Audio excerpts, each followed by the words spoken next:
And everybody has the book? Good. Ready? Yeah, we're Okay. Well, once again, thank you for bringing me and talking about the book. How this came about was I had a publishing company just call me and asked me to write a book. And I said to them, I've never written a book before. And I said, well, we hear that from everybody for the first time. So write a chapter, and if it's worthy, we'll send you a contract. And that's what happened. Then the second thing I wanted to do is write a book that was important to me. I didn't want to write another book like this that all of our adapted folks in the country get, and there's lots of them out there. So one more would have just collected dust. But I thought, because parents that take their children above and beyond the school day and do things, really was important to me. So the idea of writing a book for parents was where I wanted to head. So when I started doing the research and see what my competition was going to be like, I only found 3 books out on the market that were really geared towards parents, mine being the 4th. So the second part of the book was not to write the book by myself, not to write the book all by myself.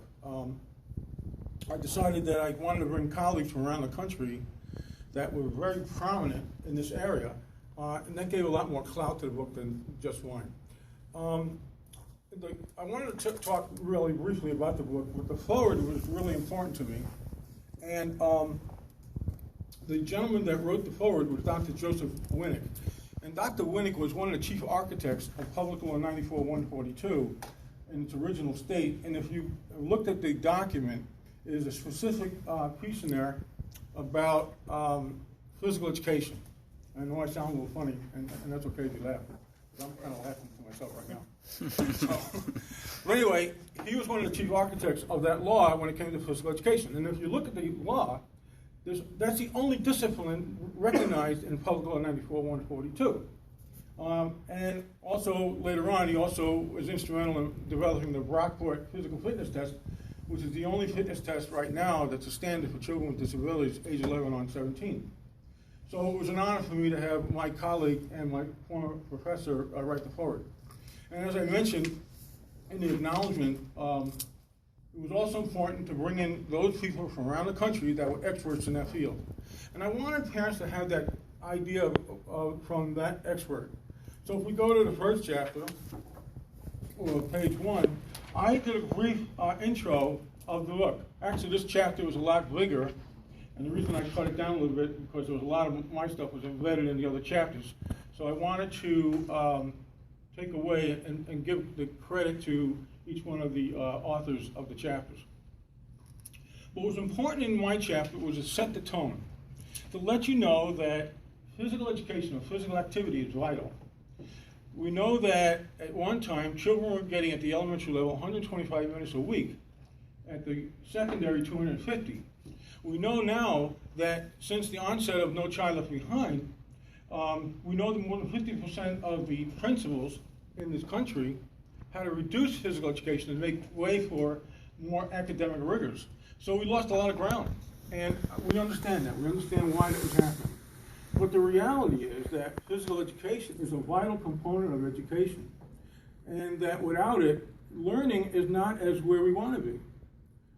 In part of the chapter, I touch on it very briefly about research and data.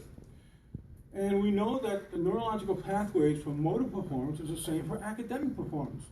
So the fact that we have less motor activity during the day doesn't really help enhance academic performance.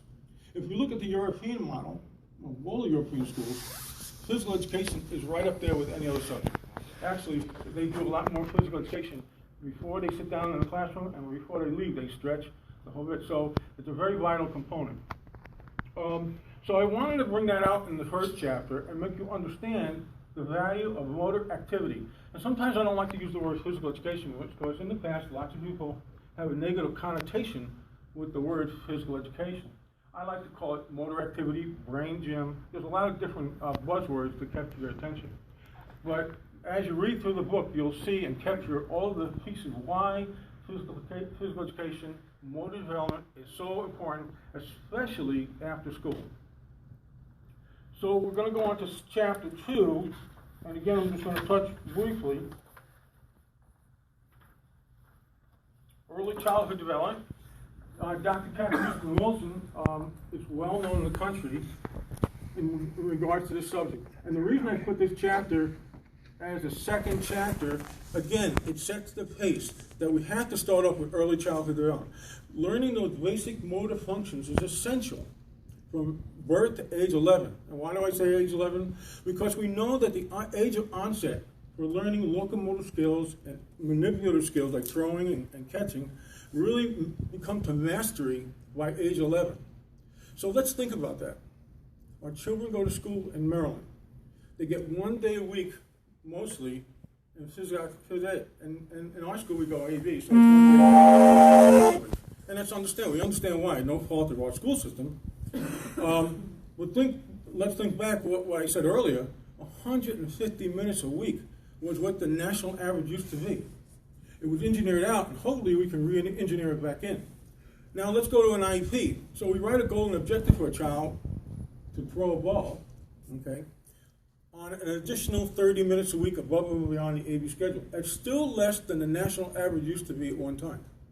So it's very difficult for the physical education teachers to really enhance or get to that level of proficiency on learning those motor skills.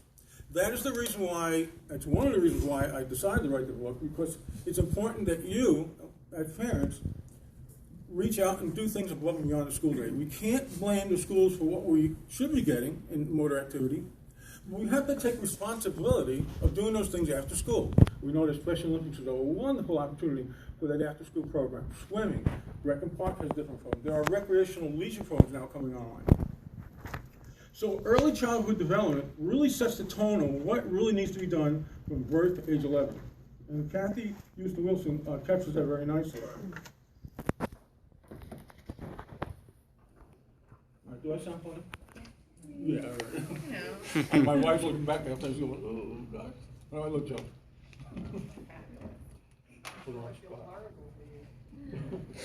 All right. Chapter 3. This is good by Dr. Hagel and Matthew Marcel. Dr. Hagel just got a job in Virginia, and Matt is our adaptive PE teacher at the Maryland State School for the Blind. Both of them are colleagues of mine at the University of Rockford many years ago. And I'm not going to go too much into this chapter. It's right there, parents and guardians' roles and responsibilities.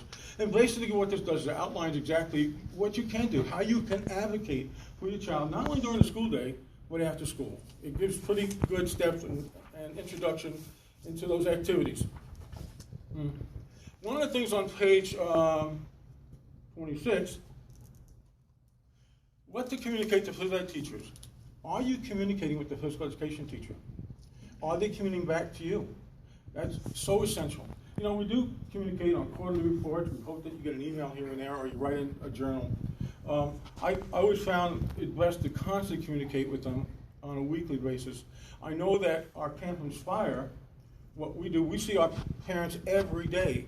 If we did that in school, we wouldn't have to do the IEP because we can talk to them right there on the spot. Nice concept.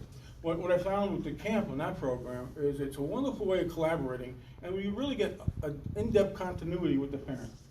So that piece right there was really important to me in that chapter. Chapter 4. Dr. Lauren Lieberman and Omar Rivera, both colleagues of, again, Dr. Lauren Lieberman is well known for blind, visually impaired in this country and around the world. And she is a big person when it comes to community programs. And in this chapter, basically, she looks at community programs and talks about the wide variety of community programs that are out there. She is well known for her program called Disabilities that Jill and I helped her start in 92, I can't remember, 96? Something like that. Ed Brockport. Now she has quite a few of them around the country and Europe as well. But more importantly, she is the person that really touched the tone of the community program. All right, I'm not, and there's so much in this book, in that chapter, I'm not going to pick any one thing out. I spent a lot of time on it. Chapter 5, for me, is also very important on page 53. It's what every parent should know about the equal rights of students with disabilities participating in interscholastic and athletic sports. That is really the big push in the last several years. And as you know, the Fitness and Equity Act of Maryland in 2008 was really essential because it gave us corollary sports, or as I call it in our school system now, PALS, Physical Activity for Lifetime Sports. And we have 3 sports programs. We have cycling, bowling, and bocce. And the reason I picked those sports was because they were lifetime activities. You can do them with your parents after school throughout your lifetime. So we're in its 6th year, I believe. We're slowly getting up there. It takes time for these programs to resonate with the community. But that's one sport. So if your child goes out for high school sport and maybe doesn't make the team, they have an option to try out for the PALS program. So, and that's right now the only, we're the only state in the country that has that as an option. There are other states with disability sports, don't get me wrong. But this was a federally mandated law, unfunded mandate by state of Maryland. Within this chapter, Garth and Ron, and they were well known in the country and the world on adaptive sports. They work very closely with the U.S. Olympic team, both regular and U.S. Paralympic program and Special Olympics. But they put a lot of vignettes in this chapter to catch you on different versions of the law. And the laws are specific to your child and your child's right to participate. There's some things in there that are also important for you to look at, and you can Google them. It's the GAO report, the Government Accounting Office. And in that report, it tells Congress how vital physical activity is and sports participation after school. So, and that came out in 2010. Those are great documents that Congress has in front of them, because we know how that goes. Because we go and advocate every year to Congress about rebuilding physical education and extracurricular activity into the school system. On page 68, they sum it up pretty nicely.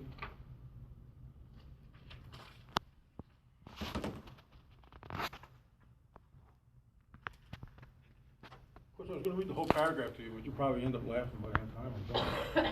But I'm just going to get the first verse.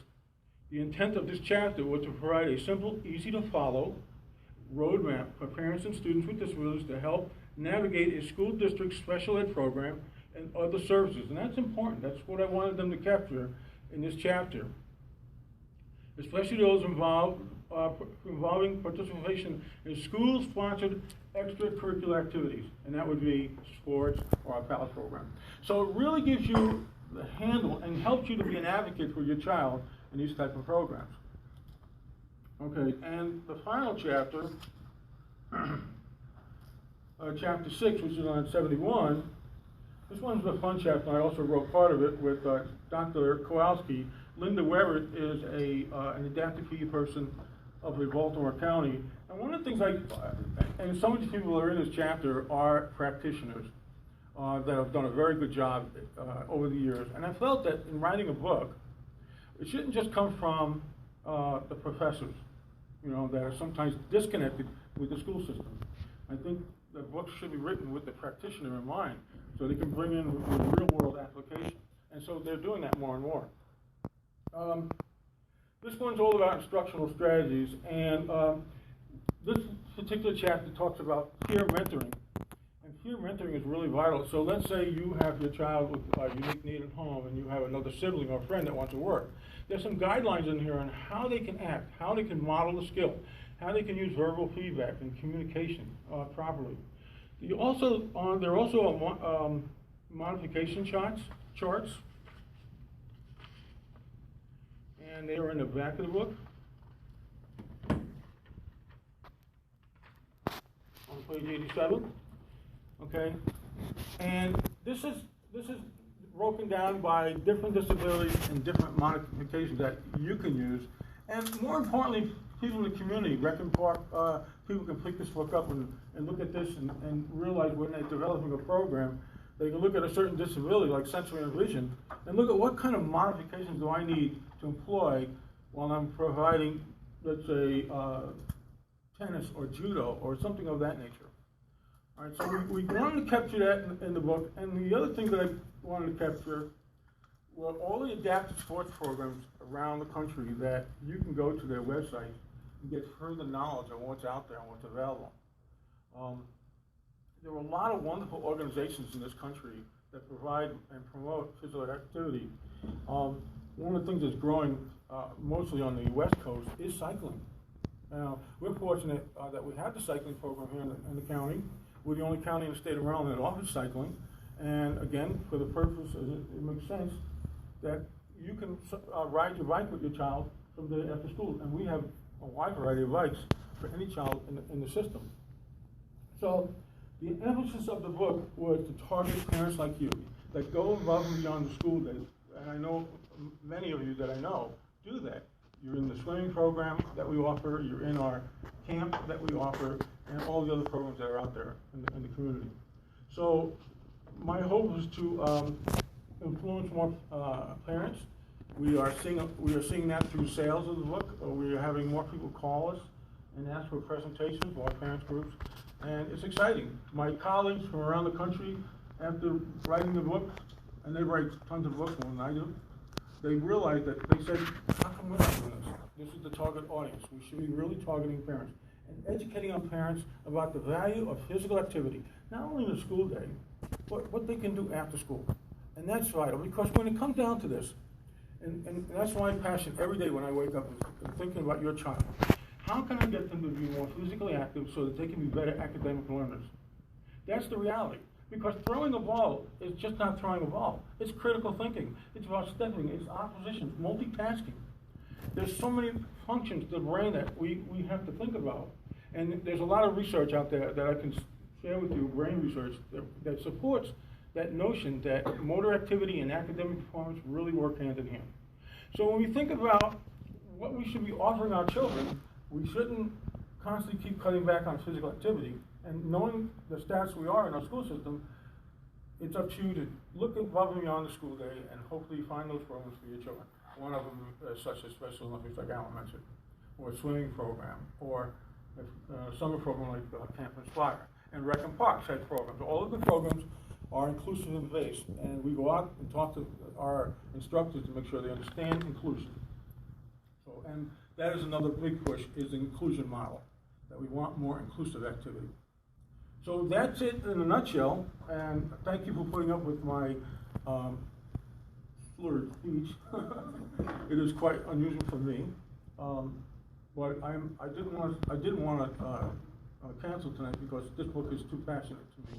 Your children are very passionate. I love coming to work every day to work with our young teachers and our seasoned teachers and our other staff so that we can constantly promote good quality physical education and into the community as well.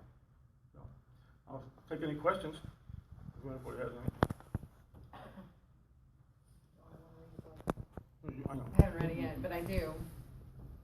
Well, I'm hoping, I know that the publishing company offered me to write another book. I told them no, not yet. Being a coordinator for Adapted and doing the Corollary Force requires a lot of work. I was happy that I didn't do this by myself, trust me. I was happy that colleagues do it and coordinate with them. If I did it on my own, it'd be probably when I retire in a few years. But it would be exciting to think about another book for parents in that regard, or to educate parents on the new things coming out. I think there's lots of things I touch on here for technology, for one thing. The brain research is coming out. There's so much literature on brain research that you can Google it and just find a litany of stuff that will just kind of blow your mind about what is happening in that field. And I find that very exciting because those are the tools we need as educators to go to our legislatures with and say, okay, you really, you engineered motor activity out of our school system, and this is the reason why you need to bring it back. Because if we're data-driven schools like that we all talk about, then we should use the data that we have on the area motor development to hopefully re-engineer some of that back into the school. So that's been my point of contention prior to my retirement, is to constantly advocate. So, but thank you. Thank you for putting up with me.